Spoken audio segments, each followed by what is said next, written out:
Muchas gracias por el honor que se me concede de traer la palabra. Si pusimos atención a las canciones que estuvimos cantando, el Señor estaba preparando nuestros corazones para el mensaje.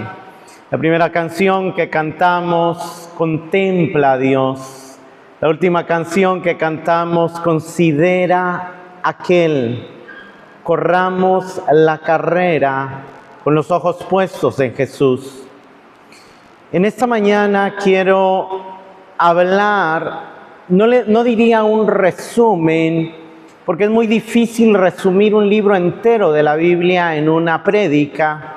Sin embargo, sí puedo decir que el mensaje de esta mañana incluye todo el estudio del libro a los Hebreos, obviamente enfatizando ciertos aspectos. Siempre queda algo fuera cuando uno intenta solamente en una prédica enseñar un libro, pero quiero enfocarme en algo que el autor a los Hebreos nos invita a hacer, y le he titulado al sermón de esta mañana 3 aspectos que debemos mirar de Jesucristo.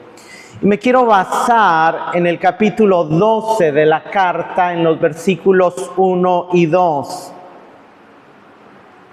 Dice la palabra del Señor: por tanto, nosotros también, teniendo en derredor nuestro tan grande nube de testigos, despojémonos de todo peso y del pecado que nos asedia, y corramos con paciencia la carrera que tenemos por delante, puestos los ojos en Jesús, el autor y consumador de la fe, el cual por el gozo puesto delante de él sufrió la cruz, menospreciando el oprobio, y se sentó a la diestra del trono de Dios. Cada vez que tenemos una carrera que correr, saber que tenemos una meta y fijar los ojos en esa meta nos ayuda a apartar la mirada de los distractores. En la carrera que corremos como creyentes, el enemigo va a poner obstáculos y distractores a nuestro alrededor. Pero hay una manera, un consejo que nos da el autor a los Hebreos. La única manera de llegar a la meta es, en primer lugar, quitar el peso del pecado, quitar todo peso y también el pecado que nos frena, que nos asedia, correr con perseverancia, con la mirada puesta en Jesús. Para el autor, y aquí quizá él usa el término Jesús, que obviamente se refiere a Jesucristo y a Cristo, pero quizá él está queriendo enfatizar su humanidad, especialmente su resistencia al dolor, a la humillación, al oprobio de la cruz, del cual él habla a continuación. Pero él quiere que tengamos claro que Jesús es nuestro ejemplo y al mismo tiempo nuestra meta.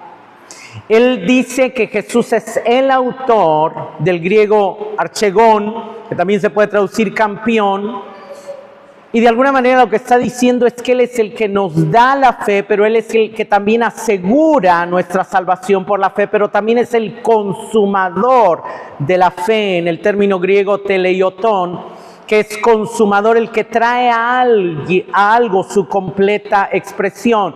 Una traducción alterna sería que Jesús es el campeón en la expresión de la fe y al mismo tiempo el que trae a la fe su expresión completa.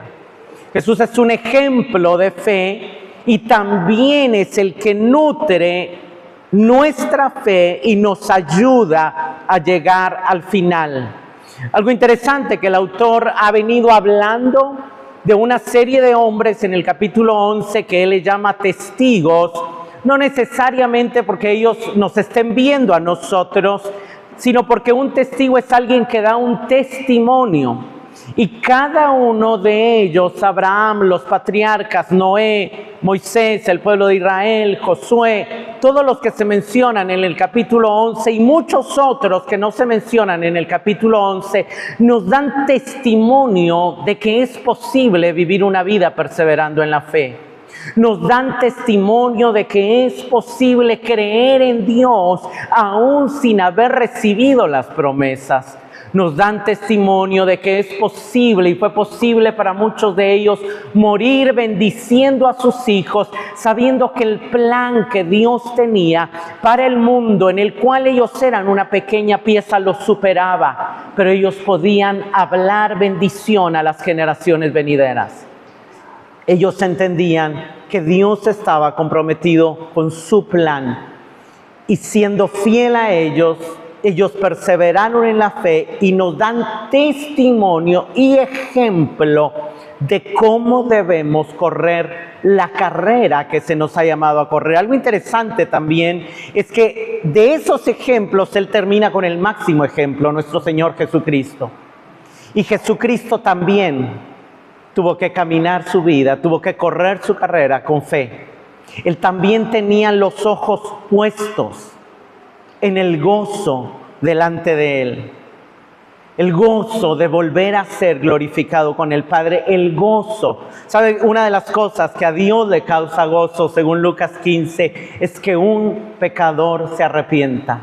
Cuando un pecador se arrepiente, hay gozo en los cielos.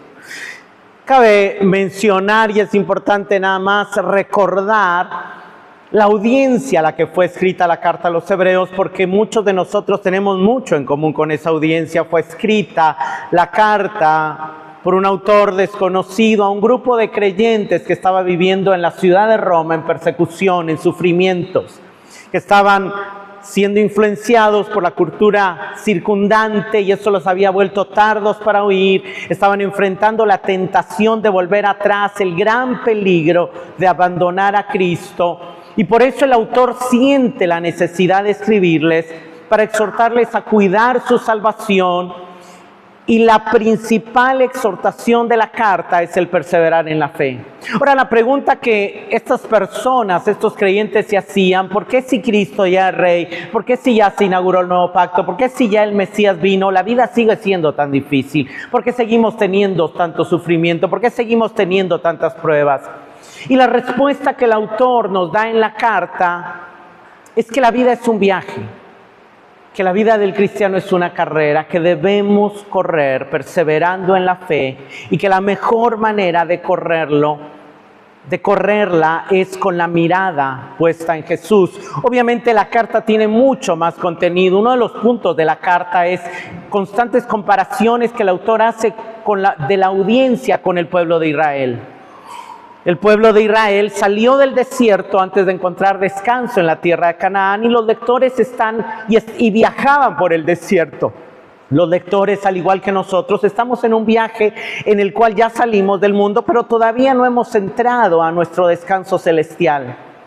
Israel tuvo peligros y algunos de ellos no los pudo superar y nosotros tenemos los mismos peligros. El peligro de endurecer nuestros corazones, el peligro de rebelarnos contra Dios.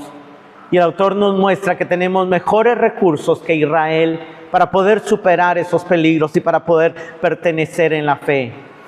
Después del capítulo 12 del texto que acabamos de leer, el autor sigue mostrando de que la vida en este mundo, que es un desierto, es como crecer como hijos en una familia.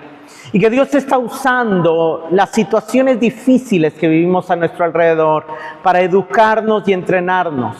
Pero que en ese entrenamiento debemos ver a Cristo como nuestro entrenador, como nuestro campeón, como el autor y el consumador de nuestra fe. Somos atletas y Él es nuestro entrenador. Pero el principal consejo que el autor de la carta nos da es lo que cantábamos: poner los ojos en Jesús, contemplar a Jesús, considerar a Jesús. Por eso Hebreos 12:2 dice: corran la carrera puesto los ojos en Jesús. Pero también, aunque el pasaje más relevante de este tema es Hebreos 12:2, aquí tenemos otros dos pasajes que nos invitan a considerar a Jesús. En el capítulo 3, versos 1 y 2, el autor dice: por tanto, hermanos santos, participantes del llamamiento celestial, consideren a Jesús, el apóstol y sumo sacerdote de nuestra fe, el cual fue fiel al que lo designó, como también lo fue Moisés en la casa de Dios. Después del verso 12, en el capítulo 12, sigue diciendo: consideren pues a aquel que soportó tal hostilidad de los pecadores contra él mismo, para que no se cansen ni se desanimen en su corazón, porque todavía en su lucha contra el pecado ustedes no han resistido hasta el punto de derramar sangre.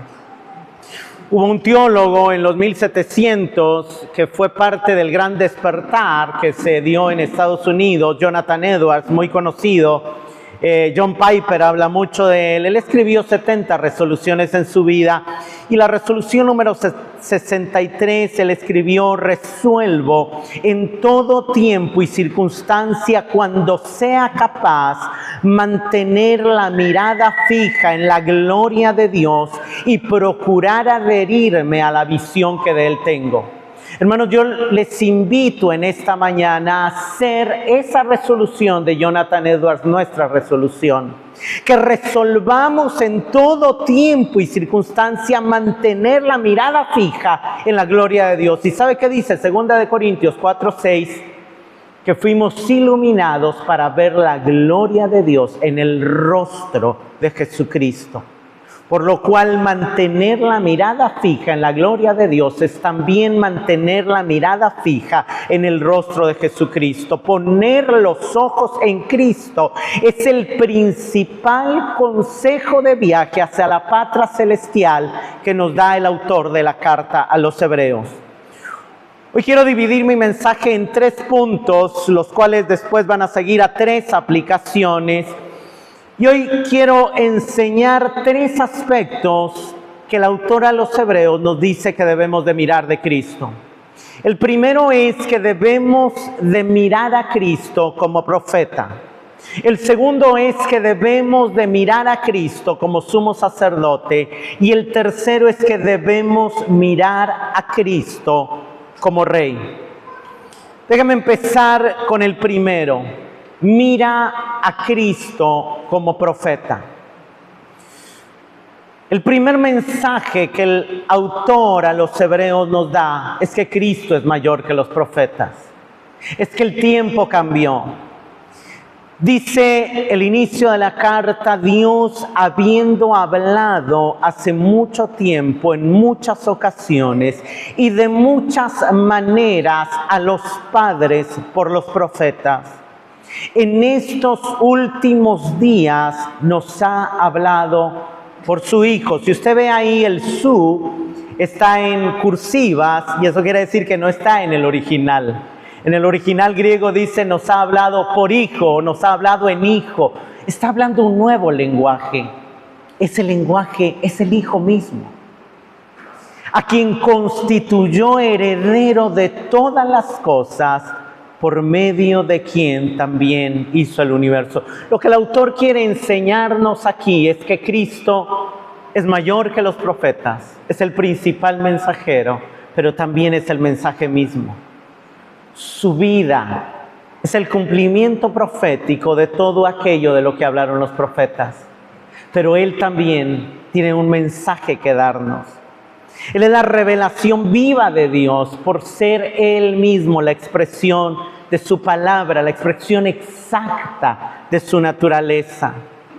Hermanos, de hecho Cristo cumple todas las profecías. Una de las profecías que cumple es la profecía que Moisés dijo en Deuteronomio 18:15, cuando anunció que Dios levantaría un profeta mayor que Él, al cual su pueblo sí oiría, hablando de Cristo.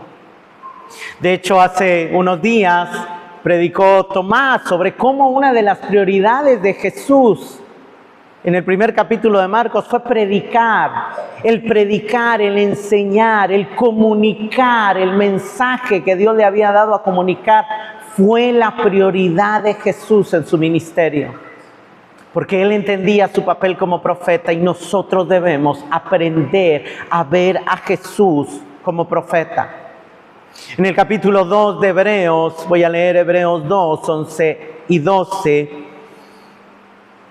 el autor está meditando en la obra de Cristo y dice, porque el que santifica y los que son santificados de uno son todos. Por lo cual no se avergüenza de llamarlos hermanos diciendo, anunciaré a mis hermanos tu nombre. En medio de la congregación te alabaré. Más adelante en el verso 14 y 15, así que por cuanto los hijos participaron de carne y sangre, él también participó de lo mismo, para destruir por medio de la muerte al que tenía el imperio de la muerte, esto es al diablo, y librar a todos los que por el temor a la muerte estaban durante toda la vida sujetos a servidumbre. Lo impresionante de Cristo el profeta es que para que su mensaje fuera entendido de una manera que iba a ser fácil para nosotros entenderlo, Él tomó nuestra forma, Él tomó nuestra semejanza, Él se encarnó. La palabra de Dios, el mensaje tomó forma de hombre, se hizo carne. ¿Para qué? Para cumplir lo que dice el verso 12, para venir a anunciar a sus hermanos el nombre del Padre. Hermanos, es impresionante ver que Jesús el profeta se hizo como uno de nosotros para anunciarnos la gloria de Dios. De hecho, cuando Él entrega cuentas al Padre y está próximo a ir a la cruz, en el Evangelio de San Juan, en el capítulo 17, Él le ora al Padre también de una manera que nosotros podamos oír y le dice, Señor, la vida eterna es que te conozcan a ti, el único Dios verdadero, y a Jesucristo, el mensaje, estoy parafraseando, que tú has enviado, el mensaje mensajero que tú has enviado. En el verso 6 de esa oración de Juan 17, Él diciéndole al Padre le dice, he dado a conocer tu nombre a los hombres del mundo que me diste. Tuyos eran y me los diste y han guardado tu palabra. Ahora han conocido que todas las cosas que me has dado proceden de ti, porque las palabras que me diste les he dado y ellos las recibieron. Eso es Cristo. Ver a Cristo el profeta es recibir sus palabras. Ver a Cristo el profeta es ver que Él vino para darnos a conocer el nombre de Dios, para anunciarnos el nombre de Dios, para manifestarnos el amor de Dios, para manifestarnos la gracia de Dios, para recibir sus palabras y conocer que verdaderamente Él es el enviado de Dios y creer que Él es el Hijo de Dios. Hermanos, si no estamos aprendiendo de Dios en nuestra vida cristiana, si no estamos creciendo en nuestro entendimiento de la grandeza de Dios, en nuestra relación con Él, en nuestra comunión con Él, es porque no estamos poniendo nuestros ojos en el superior a los profetas, en el Hijo, en el profeta por excelencia. Pero si estamos conociendo su nombre, es porque lo estamos viendo como el profeta. Cuando el ciego de Juan, hubo personas en el ministerio de Jesús, muchas, que lo reconocieron como profeta. Cuando Él resucitó a la viuda de Naín, dijeron, este es el profeta. Cuando Él conversa con la samaritana, le dice, me parece que eres profeta.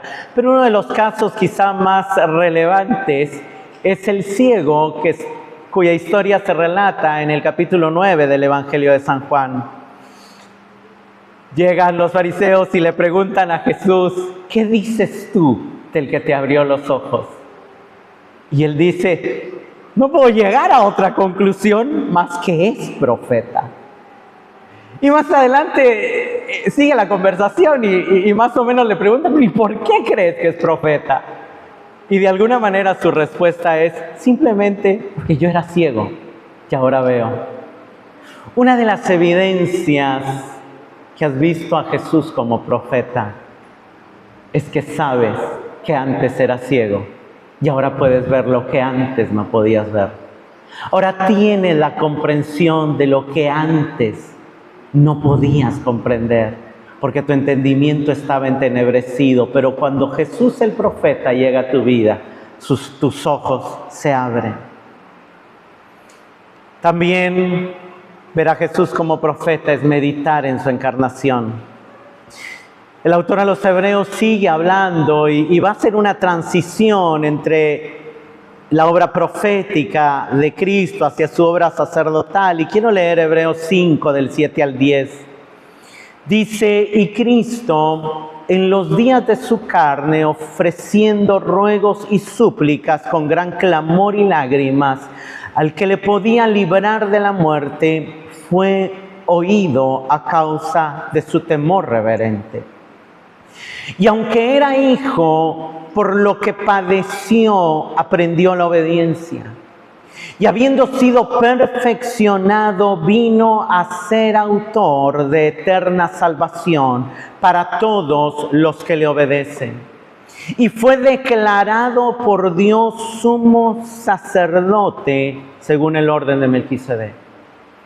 Hermanos, parte del mensaje de Cristo no fueron solo sus palabras, fue su vida de obediencia y de sometimiento al Padre. Parte del mensaje de Cristo fue la manera en que Él enfrentó sus aflicciones, sus perseguidores, su angustia. Cristo como profeta nos enseña que el sufrimiento tiene un valor, que el sufrimiento es hermoso y que Dios saca cosas hermosas del sufrimiento. Cristo como profeta nos enseña a clamar, a orar, a llorar, a temer, a confiar y a obedecer al Padre. Cristo como profeta nos impulsa a una vida de dependencia de Dios. Como mencioné, uno de los mensajes del autor es que Dios está usando las aflicciones de nuestra vida para educarnos y enseñarnos. Uno de los puntos de la carta es que estamos en la escuela de Dios. Y que si Cristo mismo fue perfeccionado, capacitado para morir por nosotros, compadecerse de nosotros y representarnos a nosotros a través del sufrimiento, a través del dolor, nosotros también estamos siendo entrenados por el mismo entrenador que sufrió para poder obtener el gozo que está puesto delante de nosotros. Pero este pasaje mismo hace la transición y nos muestra que de ser el profeta pasó a ser declarado por Dios sumo sacerdote. Y así déjeme pasar al segundo punto. El segundo punto del mensaje de esta mañana es: mira a Cristo como sumo sacerdote. Hebreos 2:17 nos dice que por lo cual debía ser en todo semejante a sus hermanos, para venir a ser misericordioso y fiel sumo sacerdote en lo que a Dios se refiere, para expiar los pecados del pueblo. Ver a Jesús como sumo sacerdote es también verlo como el Cordero de Dios que quita el pecado del mundo. Ver a Cristo como sumo sacerdote es recordar que Él cargó en la cruz con nuestros pecados. Ver a Jesús como sumo sacerdote es ver su sustitución, es ver el Evangelio, es comprender el Evangelio. Hebreos 4, 14 y 15 nos dice también: por tanto, teniendo un gran sumo sacerdote que traspasó los cielos, Jesús, el Hijo de Dios, retengamos nuestra profesión, porque no tenemos un sumo sacerdote que no pueda compadecerse de nuestras debilidades, sino uno que fue tentado en todo según nuestra semejanza, pero sin pecado. Hermanos, ver a Jesús como sumo sacerdote es comprender la verdad de que Él y solo Él es el único mediador entre Dios y los hombres, y que Él fue tan humano para compadecerse de nuestras debilidades, de nuestras fallas, de nuestras flaquezas. Ver a Jesús como sumo sacerdote Es entender que no necesito de ninguna otra figura que aparezca o no en la Escritura o en la historia. Algunos otros usan como mediadores para llegar a Cristo. No necesito. Él me va a comprender mejor que nadie más. Él comprende mi debilidad, mi dolor, mi tentación, mi flaqueza. Cualquier tentación por la que tú atravieses, no hay otra persona en el universo que haya pasado por todas las tentaciones que todos atravesamos de diferente manera y las haya vencido más que Jesús. Eso no niega la consejería bíblica y la consejería pastoral. Pero si alguien está más capacitado para ser nuestro mediador, nuestro sacerdote, para compadecerse de nosotros, para perdonarnos, para entendernos, es Jesús, el que fue tentado en todo, según nuestra semejanza. Hermanos, solo Él se acuerda plenamente de nuestra debilidad y de que somos polvo. Vayamos ahora a Hebreos capítulo 9, del 13 al 15. Dice la palabra: porque si la sangre de los toros y de los machos cabríos y las cenizas de la becerra rociadas a los inmundos santifican para la purificación de la carne, cuánto más la sangre de Cristo, el cual mediante el Espíritu Eterno se ofreció sin mancha a Dios, limpiará vuestras conciencias de obras muertas para que sirváis al Dios vivo. Así que, por eso, es mediador de un nuevo pacto para que, interviniendo muerte para remisión de las transgresiones que había bajo el primer pacto, los llamados reciban la promesa de la herencia eterna. Ver a Cristo como sumo sacerdote es dejar que su sangre limpie nuestra conciencia. Ver a Cristo como sumo sacerdote es recordar una y otra vez que Él no nos ama más cuando no pecamos, ni menos cuando pecamos. Él nos ama porque decidió amarnos en Cristo. Y Él ya pagó para que fueran perdonados nuestros pecados pasados, presentes y futuros. Ver a Cristo como sumo sacerdote es saber que ahora somos parte del pueblo del nuevo pacto que Él inauguró. Ver a Cristo como sumo sacerdote es también es entender que hemos sido equipados para servir a Dios como sacerdotes del nuevo pacto, porque en el nuevo pacto todos somos sacerdotes, todos pertenecemos a la orden sacerdotal de Melquisedec, siendo Él el sumo sacerdote y todos nosotros sacerdotes con acceso a Dios. Eso es lo que enfatiza el capítulo 10. Paso al capítulo 10. Y verso 10, en esta voluntad somos santificados mediante la ofrenda del cuerpo de Jesucristo hecha una vez para siempre. Verso 15, y nos atestigua lo mismo el Espíritu Santo, porque después de haber dicho, este es el pacto que haré con ellos después de aquellos días, dice el Señor, pondré mis leyes en sus corazones y en sus mentes las escribiré. Y añade, y nunca más me acordaré de sus pecados y sus transgresiones, pues donde hay remisión de estos, no hay más ofrenda por el pecado.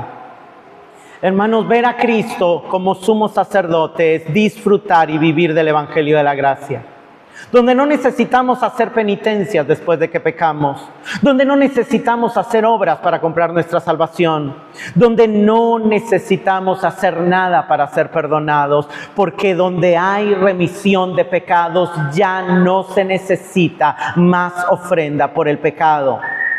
Ver a Cristo como sumo sacerdote es entender que Él fue la ofrenda perfecta, que nos justificó y nos santificó y nos equipó para servir como sacerdotes, que nos hizo libres para servir a la justicia y caminar en las buenas obras que Él de antemano preparó para que andemos en ella. Cuando en nuestra vida cristiana el enemigo viene y nos acusa y nosotros seguimos cargando con culpa, seguimos sintiendo la necesidad de pagar con una penitencia por nuestro pecado, es porque no estamos poniendo nuestros ojos en Jesús como el sumo sacerdote. Si tú tienes carga de culpa, yo te invito en esta mañana a que pongas tus ojos en Jesús, el sumo sacerdote. Y si tú tienes puestos tus ojos en Jesús, el sumo sacerdote, una de las experiencias es que su ley está siendo grabada en tu corazón y en tu mente. Es que cada día amas más su ley, amas más su palabra, deseas más agradarle, deseas más obedecerle. Ahora, el hecho de verlo como sumo sacerdote y entender la transformación que logró en nosotros nos lleva al tercer punto, verlo como rey. Hebreos 1, 8 y 9 nos dice, mas del Hijo dice, tu trono, oh Dios, por el siglo del siglo, cetro de equidad es el cetro de su reino. Has amado la justicia y aborrecido la maldad, por lo cual te ungió Dios, el Dios tuyo, con óleo de alegría más que a tus compañeros. Hermanos, aunque el término reino se menciona en la carta a los hebreos, los términos trono, reino, ungido, apuntan al rol de Jesús como rey. Tener un rey es, como enseñaba Diego el domingo pasado en Rafael, hacer parte de un pueblo diferente porque tenemos un dueño diferente que nos lleva a un amor diferente, con leyes y mandamientos que nos hacen diferentes. Hebreos 2:9 nos dice, pero vemos a aquel que fue coronado un poco inferior a los ángeles, es decir, a Jesús, coronado de gloria y honor a causa del padecimiento de la muerte, para que por la gracia de Dios probara la muerte por todos. Capítulo 10, del 12 al 13 dice, pero Cristo, habiendo ofrecido una vez para siempre un solo sacrificio por los pecados, se ha sentado a la diestra de Dios, de ahí en adelante, esperando hasta que sus enemigos sean puestos por estrado de sus pies. El primer canto nos hablaba de este punto. Contempla a Dios, contempla su trono, contempla que Él ya fue coronado con gloria y honor. Contempla que Él ya está sentado a la diestra del Padre, que ya le fue dada toda potestad en la tierra, en los cielos y debajo de la tierra, que ya fue puesto por cabeza de todo principado, potestad, trono, dominio y autoridad en los cielos. Hermanos, Isaías tuvo una visión del trono. Y él dice, yo veía su trono alto y sublime y como la orla de su manto llenaba el templo. ¿Y sabe qué dice Juan al respecto? En Juan 12:41 nos dice que Isaías vio su gloria y habló de él. ¿Qué está diciendo Juan? Que la gloria que vio Isaías no era el Padre, era el Hijo en su trono. Él no vio el rostro, porque el esplendor era tanto que apenas vio la orla del manto llenando el templo. Pero necesitamos ver a Cristo como Rey para ser transformados como lo fue Isaías. Ahora, el mismo autor en su carta une en su carta, de hecho le llama a su carta una palabra de exhortación, pero él une en su carta explicación y aplicación. Y obviamente explica que Cristo ahora es Rey, que Cristo es el mejor sumo sacerdote, que Cristo es superior a los profetas. Pero también en la carta Él nos muestra cómo saber si tenemos nuestros ojos puestos en Jesucristo. Y voy a mostrar las acciones que nos muestran. Y voy a invertir el orden. Voy a empezar primero cómo saber si lo estamos viendo como Rey, luego como sumo sacerdote, y voy a terminar en cómo saber si lo estamos viendo como profeta. ¿A qué me lleva a mirar a Cristo como Rey? Hebreos 11:16 nos dice que aquellos que vieron la ciudad de lejos anhelaban una mejor ciudad, esto es celestial, por lo cual Dios no se avergüenza de llamarse Dios de ellos, porque les ha preparado una ciudad. Hermanos, ver a Cristo como Rey nos hace anhelar la ciudad donde Él reina en justicia y verdad, donde su gobierno provee paz, gozo, reposo y abundancia. Ver a Cristo como Rey me hace menospreciar el valor de las cosas terrenales, porque sé que me espera una mejor y más perdurable herencia en los cielos. Hebreos 12:28 nos dice, así que recibiendo nosotros un reino inconmovible, tengamos gratitud y mediante ella sirvamos a Dios, agradándole con temor y reverencia. Ver a Cristo como el Rey justo y bondadoso me lleva a convertirme en su siervo. En el pueblo de Israel, cuando un esclavo tenía un amo que era tan bueno, que era como un padre, que era tan bondadoso, que su vida expresaba la gracia de Dios, había un momento donde a él le tocaba la libertad, porque el jubileo le concedía la libertad, pero si él decidía seguir siendo esclavo, él iba y le pedía al sacerdote que le horadara la oreja para mostrar que ahora él iba a ser un esclavo por amor, un esclavo voluntario, porque él no tenía otra forma de vivir más que vivir para agradecer a aquel que, habiendo sido su amo, había actuado como un padre para él. Ver a Cristo como Rey nos lleva a servirle en gratitud, con temor y reverencia. Nos lleva a convertirnos en sus súbditos, en esclavos por amor. ¿Por qué? Porque hemos comprendido su grandeza, su santidad, su gloriosa majestad. Porque, como dice este pasaje, comprendemos que ya nosotros hemos recibido un reino eterno e inconmovible a través del nuevo pacto. Hermanos, la vida cristiana es una mezcla de correr hacia Él como nuestra meta final, pero también de gozar nuestra relación con Él como nuestro Rey y de servirle como siervos del Rey dentro del ámbito de la iglesia, como nuestra familia en la cual todos estamos siendo formados. Pero ahora, ¿a qué me lleva ver a Cristo como sumo sacerdote? Hebreos 4:14 al 16, Hebreos 4:14 y 16 dice, por tanto, teniendo un gran sumo sacerdote que traspasó los cielos, Jesús el Hijo de Dios, acerquémonos pues confiadamente al trono de la gracia para alcanzar misericordia y hallar gracia para el oportuno socorro. Ver a Cristo como sumo sacerdote me recuerda que hoy yo soy sacerdote y que tengo la obligación y la tarea, como la tenía el sacerdote, de ministrar a Dios en el templo. El sacerdote no vivía para sí mismo, vivía para Dios y para el pueblo. Todos los días tenía que ofrecer sacrificios por causa del pueblo y todos los días se tenía que quemar incienso para ofrecer adoración a Dios. Hoy nosotros somos sacerdotes porque el nuevo sumo sacerdote nos llamó a formar parte de su orden sacerdotal. Entonces, sabemos no solo que nos podemos acercar, sino que nos tenemos que acercar.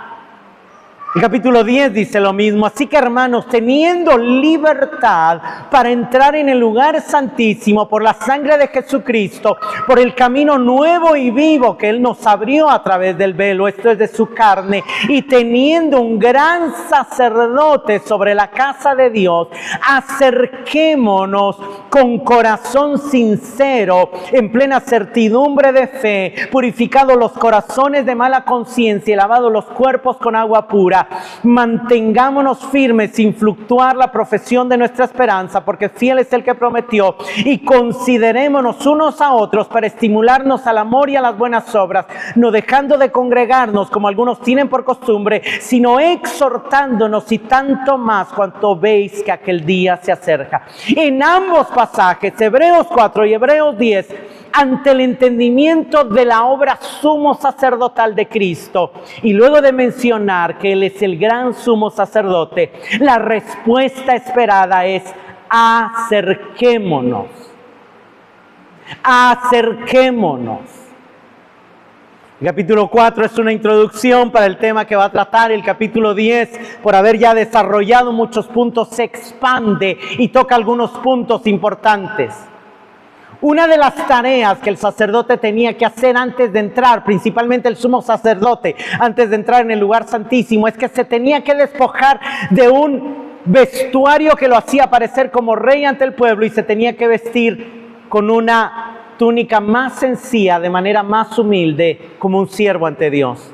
Pero se tenía que cambiar los calzoncillos, cambiar la mitra, cambiar la túnica y poner un cinto.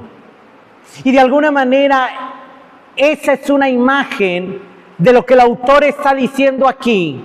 Cuando vayamos a la presencia de Dios a ministrar como los sacerdotes que somos, no lo hagamos a la carrera, no lo hagamos apresuradamente. Tomémonos el tiempo para preparar nuestra alma, nuestra mente y nuestro corazón. Ya no nos tenemos que poner nueva mitra, nueva túnica, nuevo cinturón, pero sí asegurémonos de llegar con un corazón sincero. Asegurémonos de llegar en plena certidumbre de fe. Antes de adorarle y de interceder por otros, purifiquemos nuestros corazones de mala conciencia. Esto es importante. Y algo que el autor añade, porque la obra sacerdotal era, por supuesto, adorar a Dios y ministrar en su presencia, pero también era enseñar, aconsejar al pueblo, enseñarle la ley. Por eso el autor añade a nuestra obra sacerdotal no solamente el orar, no solamente el acercarnos a Dios en oración, sino también el tener comunión entre nosotros, estimulándonos al amor, a las buenas obras, exhortándonos. Eso es enseñándonos, animándonos, aconsejando mutuamente. Es parte de nuestra labor sacerdotal. Y como último punto, ¿a qué me lleva a mirar a Cristo como el profeta? Hebreos 2, 1 y 3, del 1 al 3 nos dice: por tanto es necesario que con más diligencia atendamos a las cosas que hemos oído, no sea que nos deslicemos. Porque si la palabra dicha por medio de ángeles fue firme y toda transgresión y desobediencia recibió justa retribución, ¿cómo escaparemos nosotros si descuidamos una salvación tan grande, la cual, habiendo sido anunciada primeramente por el Señor, nos fue confirmada por los que la oyeron? Hermanos, si la prioridad de Jesús era predicar, la pregunta es: ¿será nuestra prioridad escucharle? ¿Será nuestra prioridad poner atención a sus palabras? El peligro que esta iglesia estaba corriendo es que habían dejado de poner atención al mensaje. A veces decimos: pero él predicó lo mismo que la semana pasada, predicó lo mismo que digo, predicó lo mismo, y a veces parece que es lo mismo. ¿Sabe qué fue lo peor que le pasó a Israel? Aburrirse de que el maná era lo mismo, cuando era el pan del cielo. Hermanos, debemos de prestar atención a las palabras del Evangelio, que vienen una y otra vez con el mismo mensaje. ¿Cuál fue el mensaje de Cristo? No tengo tiempo para repetir el mensaje de Cristo, pero puedo señalar que si algo enfatizó Cristo fue la necesidad de nacer de nuevo. Fue la necesidad del arrepentimiento para poder creer. Fue la necesidad de dar fruto. Cristo enseñó que estrecha es la puerta y angosto el camino que lleva a la vida, y que el prudente es el que oye sus palabras y las obedece y las pone en práctica, no que se le olvidan. En el capítulo 3, el autor vuelve a decir: por lo cual, como dice el Espíritu Santo, y creo que esta es la exhortación que más se enfatiza en la carta: si oyereis su voz, no endurezcáis vuestros corazones, como en la provocación, en el día de la tentación en el desierto. Ya a Israel le pasó, que no nos pase a nosotros, que Dios nos está hablando y que nuestros corazones se endurezcan. Esta frase: si oyereis su voz, no endurezcáis vuestros corazones, se repite 3 veces, aquí en el 3, 7 y 8, luego en el 3, 15 y luego en el 4, 7. ¿Por qué? Porque como dice 4:12, porque la palabra de Dios es viva y eficaz y más cortante que toda espada de 2 filos y penetra hasta partir el alma y el espíritu, las coyunturas y los tuétanos y discierne los pensamientos y las intenciones del corazón, y no hay cosa creada que no sea manifiesta en su presencia. Antes bien, todas las cosas están desnudas y abiertas a los ojos de aquel a quien tenemos que dar cuentas. Hermanos, la palabra de Dios como espada penetra para mostrarnos nuestras verdaderas motivaciones, nuestras verdaderas convicciones, de qué manera está nuestro corazón. ¿Y sabe qué hace la palabra? Hacernos sentir desnudos ante Dios. Pero es lo que necesitamos para que la palabra nos transforme. Y la misma palabra que nos muestra que no tenemos la capacidad de cubrir nuestra desnudez con nuestros esfuerzos, es la misma palabra que nos lleva a confiar en aquel que quiere cubrir nuestros pecados con su sangre. Hebreos 12, 24 al 27. Termino con este pasaje. Versos anteriores, el autor ha dicho, nos hemos acercado a la ciudad celestial, pero aquí dice también a Jesús, el mediador del nuevo pacto, y a la sangre rociada que habla mejor que la de Abel. Y por 5ª vez en la carta dice, mirad o miren que no desechen al que habla. Hermanos, si estamos viendo a Cristo como profeta, necesitamos poner mucha atención a sus palabras. Necesitamos tener un corazón abierto para oír su voz y para no endurecer nuestros corazones cuando nos señala nuestro pecado, cuando nos señala las cosas que tenemos que abandonar. Y tenemos que estar abiertos a no desechar sus amonestaciones. Porque si no escaparon aquellos que desecharon al que los amonestaba en la tierra, eso es el pueblo de Israel que desechó las palabras de Moisés y que no entraron a la tierra prometida, mucho menos escaparemos nosotros si desecharemos al que nos amonesta desde los cielos. La voz del cual conmovió entonces la tierra, pero ahora ha prometido diciendo, aún una vez, y conmoveré no solamente la tierra, sino también el cielo. Y esta frase, aún una vez, indica la remoción de las cosas movibles como cosas hechas, para que se queden las inconmovibles. Hermanos, el mensaje del autor a los hebreos es claro: no se pierdan la gloria de Dios. No se pierdan la ciudad celestial, no dejen de entrar al reposo, no se queden sin avanzar a la perfección, no eviten entrar al santuario celestial. Tienen la oportunidad de vivir en comunión con Dios, tienen la oportunidad de entrar en su reposo, tienen la oportunidad de avanzar hacia la madurez, tienen la oportunidad de entrar al lugar santísimo, detrás del velo, a la misma presencia del Dios Santo. No desechemos su voz. Dios está hablando, nos habla desde el cielo a través de la escritura y de la predicación, pero su voz es presente y nos amonesta desde los cielos. ¿Por qué nos amonesta? Porque constantemente nuestra vieja naturaleza quiere volver a dominarnos. Y Él necesita enderezarnos, Él necesita corregirnos, redarguirnos, instruirnos, formarnos en justicia a través de su palabra.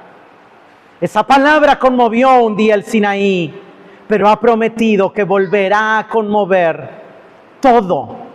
En el libro de Ageo, capítulo 2, 6 y 7, Dios profetiza, así dice Jehová de los ejércitos: de aquí a poco yo haré temblar los cielos y la tierra, el mar y la tierra seca, y haré temblar a todas las naciones, y vendrá el deseado de todas las naciones, y llenaré de gloria esta casa, ha dicho Jehová. ¿Cuándo temblará todo? Cuando venga el deseado de las naciones.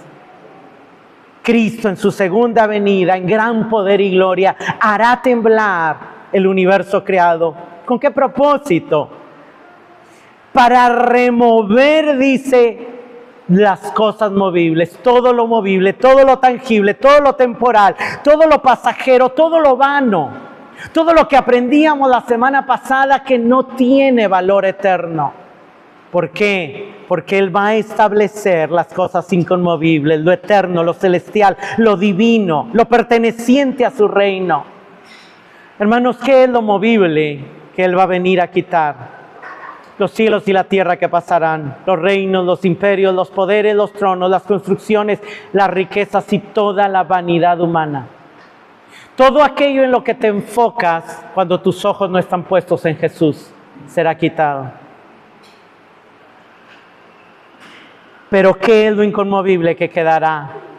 La palabra de Dios que permanece para siempre, la justicia de Dios que durará para siempre, pero también las acciones que realizamos en obediencia a Jesús cuando nuestros ojos están puestos en Él y cuando nuestros oídos están atentos a su voz. Porque Él dice que cualquiera que lo oyere y obedeciere, Él lo hace semejante a un hombre prudente que edifica una construcción que cuando venga la tormenta del juicio no caerá porque está fundada sobre la roca. Hermanos, nos conviene ver a Cristo como profeta, para escuchar sus palabras que nutren nuestra fe. Nos conviene verlo como sacerdote para ejercer en nuestro sacerdocio en certidumbre de fe y verlo como rey para obedecerlo y perseverar en la fe y así edificar una construcción de valor eterno. Por eso termino con estas preguntas. ¿Qué tanto en tu día a día tú contemplas a Jesucristo? ¿Qué tanto en tu día a día tus ojos están puestos en Él? ¿Ves a Cristo como tu Rey?